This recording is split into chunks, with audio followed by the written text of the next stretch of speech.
Hi divers, Alec, Peirce again. Vintage Scuba, some really interesting stuff from the past. I have a great big collection of old scuba gear, and I get such a kick out of looking at it. I used to use it, a lot of it, and sharing some of this stuff with you. I hope you enjoy it as well. Today we're going to look at an interesting subject, single hose regulators. Now you all know what that is because this will be used as divers today, single hose regulators. I know that everybody's interested in the double hose regulators, but don't sell single hose regulators short. They're pretty interesting. I got some single hose regulators. I have some here today that are going to blow your mind. Hang on just a minute. Let's take a peek here. Okay, first of all, let's take a look at a modern single hose regulator. This is a brand spanking new, a beautiful reg. It happens to be my own regulator. I like it so much, I decided to start using this from Oceanic called the Zeo regulator. Read about it and go and see one if you can. Fantastic regulator. Fully balanced, high flow, environmentally sealed first stage, lightweight. Got one of those new flexible hoses. I talked about these flexible hoses in my tech tips. You know, they're flexible, they're easy to use. Don't do this, but you can do. You see how flexible they are? The second stage is lightweight. It's all Cycolac. Fancy word for plastic. Cycolac is what your steering wheel of your car is made from. Ever seen a broken steering wheel? Not very often. They're really tough. It has adjustable breathing, adjustable venturi, just swivel, just a beautiful regulator. Beautiful regulator. No class though. I mean, you know, you're not going to fall in love with this. It doesn't have any personality, but it's pretty neat. Let's take a look at some single hose regulators from the past and see what you think about them. So here's one here, right now, right off the bat. Let's start out with a really rude one. Hold on, I have to get this up off the table. This first stage must weigh about 4 or 5 pounds. And when you have this first stage, you can take a 4-pound weight off your weight belt. How about that?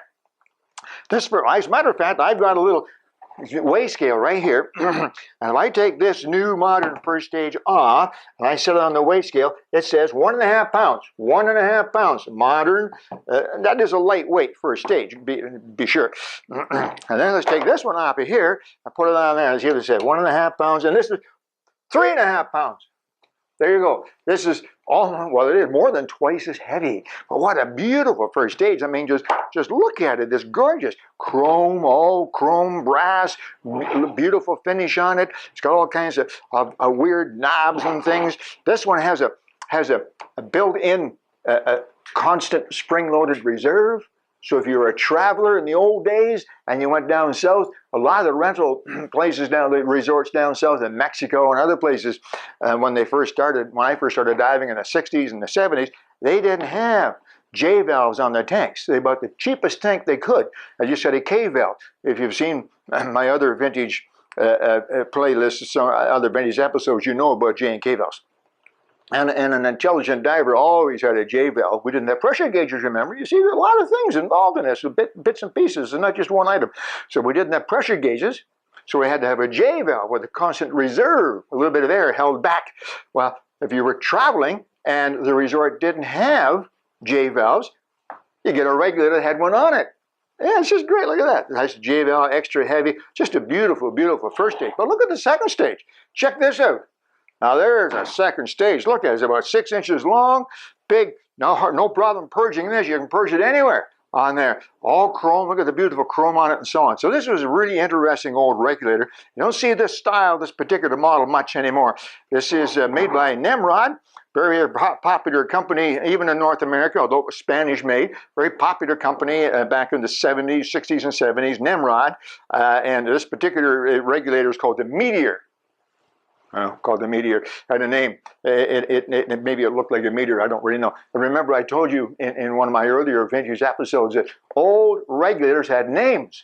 They don't have names anymore. They have numbers. So it's the XYZ or the 2000 dash, whatever it is. Now, back then they had names. This was the Meteor. Beautiful old regulator, but look at it, pretty odd. Let me show you another example of a single hose regulator that was really neat and had a lot of class, That's this one right here. Healthways. Healthways was one of the biggest companies in the 50s and 60s, and I forget exactly when they went out of business. I'm going to guess the late 60s, early 70s. They were very, very big. There was basically Aqualung, and there was Voigt. Scuba Pro was coming along, but Healthways, very, very big. And this is one of their regulators, and they made beautiful equipment, really, really beautiful equipment. It was look at this. Look at this. Yeah, even if you didn't know what it was, you would want to have this as on your desk just as a desk ornament. It's beautiful. Heavy, heavy chrome brass, and it has some great ideas as well. This one does not have a J valve on it, but you see how long this section is right here? This piece sticking out? That's because it has a sonic reserve. Ah, pretty neat. Again, in one of my earlier playlists, if you look for it, you'll find out about, what's it called? Regulators that talk to you. Yeah, and so what happens is when your air supply gets low, you get down to about 500 psi. Every time you breathe in, the regulator goes, and remind, oh, you're almost out of air, time to go up.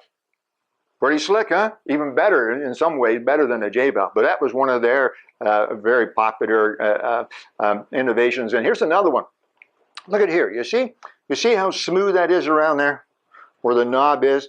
It can't catch on anything. No fishing lines, no kelp. It's beautiful. It had an internal nut. There's the nuts on the inside. You see it?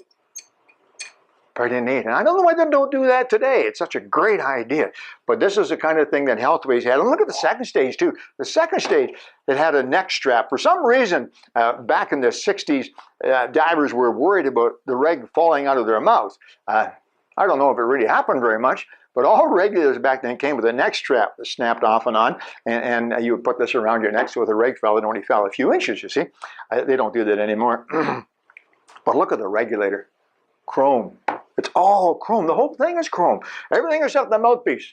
Of course, mouthpiece isn't chrome. Everything else. The exhaust tee, the front cover, the purge button. Beautiful, beautiful. Now there's a regulator of class. You know, that is really, if you had this in your house, you'd have this mounted up somewhere so everybody could see it. Right? You don't do that with your own regulator you use every day. These regulators are really, really classy looking. Heavy, chrome, beautiful, and just gorgeous regulators. Now here's another one I'm going to show you. It's pretty neat as well. And this one it means something personal to me because this is the first regulator I ever owned. I was trained on 2-hose regulators, and for several years with the Trident Club in Peterborough, we dove with 2-hose regulators. In fact, my scuba instructor, he said to the whole class, he said, "Don't you guys buy one of those single-hose regulators, they'll kill you." He was a big ex-Navy guy, and of course I was only about 12 years old. And okay, yeah, okay. And but the single-hose regulators were starting to come along then, early 60s, and this was a very common single-hose regulator in those days. Now this one, look at the first stage. There's nothing there. There's almost nothing there. There's a screw and a dust cap and a little bit of body and a hose. There's no ports. There's no ports. There's no low pressure port for a BC hose. We didn't have BCs. There's no low pressure port for a safe second or octopus. We didn't have safe seconds. We had octopuses, but we ate them. There's no high pressure port for a pressure gauge. We didn't have pressure gauges. There were no submersible pressure gauges. Again, in one of my earlier episodes on Vintage Scuba, I talked about gauges. And what we used to do, this is going to sound really crazy, we used to measure the tank before we went in the water. Because we had a gauge on the land. It just wasn't waterproof. And we'd check the tank. Yep, tank's full. 2250 was the pressure. We check, yep, tank's full. Let's go diving. Right? And then when you get out, you would check the tank again to see how much air was left. That's it. While you were diving, you had no idea. And that's the way it was. Very simple, lightweight, and regular hose. But look at the second stage. The second stage is pretty weird. Some very modern regulators, Oceanic has one, and I think Sherwood has one. I know Poseidon has a couple of regs like this. Side exhaust. You see the exhaust comes out the side. Kind of nice. Photographers like this, other divers like this. So this is a side exhaust. It goes in like this. Pretty neat, huh? This was called the Aquamatic. You know, it sounds like a vegetable dicer, doesn't it? But that's what it was called, the Aquamatic, and from U.S. Divers. Big company. Aqualine, U.S. Divers made this regulator. There were thousands of these made. They weren't very good. The first stage was okay.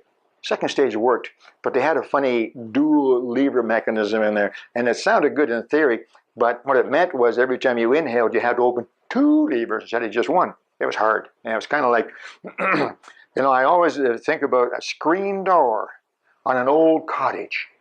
You know, you open it, it bangs shut. You open it, it bangs shut, like this.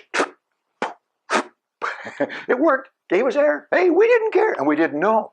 There was nothing better, so we didn't know. We were frogmen. That's all that mattered. But there you go, a plastic, all plastic second stage, and a side exhaust. So if you go into a dive store and the owner says, hey, we have a brand new regulator, you're going to love it. It's all plastic, and it has a side exhaust. You say, oh yeah, I know a guy had one in 1960. Maybe I don't upset him, but it's quite true. There's not too much new in scuba. New materials and so on. There's all kind of things. Now, I want to show you one more that's really, really interesting. And you're not going to see this anywhere else. They're very rare, very uncommon. You know, there are some around. So a lot of my friends in Vintage Scuba have these. So they are certainly around, but it's not like you're going to see one. People don't talk about them very much. But under this particular topic, single hose regulators that you won't believe, this fits right in. Here we go. This regulator is from Healthways as well, a big company I mentioned earlier. And this is also a really interesting regulator. I'll look at the second stage first. It was getting into the 60s when this one was made. And this regulator has a rubber exhaust, not chrome anymore, chrome body, okay, and they're all plastic now. But you notice on the front, the front of this particular regulator is all rubber. It's all rubber. So you see there's no purge button. It's kind of like some of the new regulators. You push anywhere on the front to purge it. It was kind of great back then, very innovative. Where's the purge button? And they would say, well, there is no purge button. You simply press anywhere in the front. So I don't know if I like that. I don't know if I can dive without a purge button. It's kind of weird, huh? Now we don't even think about it. So this was interesting that it had no purge button at all. So the second stage was neat already. This is called the AirFlo. Okay, as I told you, back those days, we had names for the regulators. Sometimes the names made sense, sometimes they didn't. But AirFlo is pretty good. AirFlo for a regulator. But I want you to look at the first stage, okay? Here's the first stage. Oh, where's the rest of it, Kevin? That's the first stage. That's it. What the heck is that? It looks like half a bullet. Well, there you go. It's a little chrome piece on the end of the hose. It's got some holes in it. No ports, right? There's no ports. I already explained why we didn't have ports. There's the first stage. What do you do with it? Where's the yoke? No yoke. Watch. That looks like a dust cap, right? Okay. It doesn't come off. Oh, it unscrews. Look, it unscrews. Yeah, this is a dust cap. These dust caps are very rare because they were plastic. There weren't many made, and they were plastic and they got broken. But this dust cap is very rare. I'm not sure if you can get a little closer here, Kevin. Maybe you can. And you can see that this regulator has threads on it.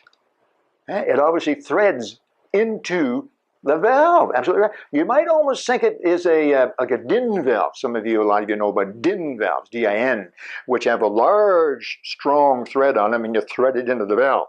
They're used on high-pressure cylinders. This is almost like a DIN valve, but it's very, very small. And then in order to protect this, they had a dust cap. This looks like an ordinary dust cap. We still use these today. But this dust cap has a threaded hole. So when you want to seal, after you take your regulator off, the valve, you want to seal it up, you just take the dust cap and you just thread it on there and seal it up nice and tight. Pretty neat, huh? Well, how do you mount this thing? Well, in order to mount this, you have to have the right valve.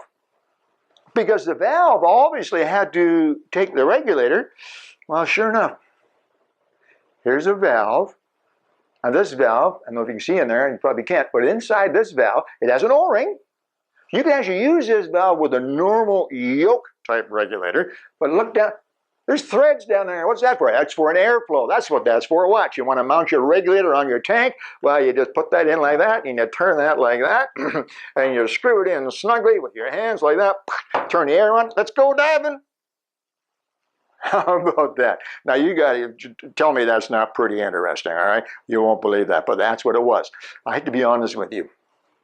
These were not very popular. I don't know if it was too innovative and it turned divers off. There were no problems with it. It was simple. It only had one moving part in the first stage. It couldn't be much simpler and more reliable, but it just wasn't all that popular. Now, I'm going to show you one more thing, and this is quite rare, okay? I've shown you the regulator, which is not too common, and I've shown you the valve that you had to have on your tank, which is even less common, and I've shown you the dust cap for the airflow, which is really uncommon. Let me show you one more thing. Pressure gauge. You want to check the pressure on an airflow fitted tank, on an airflow valve. Well, you had a pressure gauge. Look at this, a pressure gauge. Not waterproof. On this. So, what's this? I know what that is. Look, I've got two of those very rare threaded dust caps. Take that off, and guess what? Well, sure enough, you already know. Guess what? Pressure gauge. Threads in like so. Boom, boom. 2250. Tanks full, let's go. How about that? And then you turn it off, and it has a little release in there, so when you start to unthread this, releases the air, and you take the pressure gauge out, and you go diving.